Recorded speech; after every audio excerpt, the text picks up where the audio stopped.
Okay, this temple is called Tasom Temple.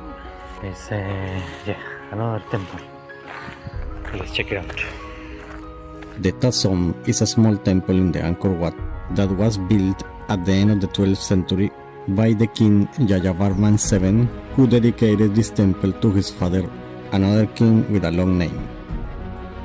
The temple is composed by many structures, and the doors of those structures are all aligned, making you feel that you are crossing a tunnel.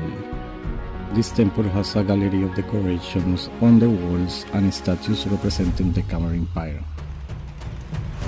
The temple has been under restoration since 2007 and it's open to the public, but some parts are still fragile.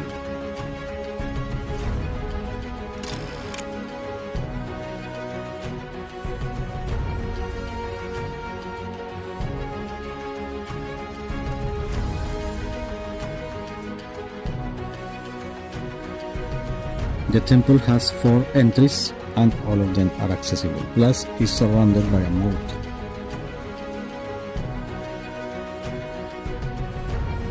This temple is visited by many advertisers because its small structures make it easy for photographies on magazines and websites.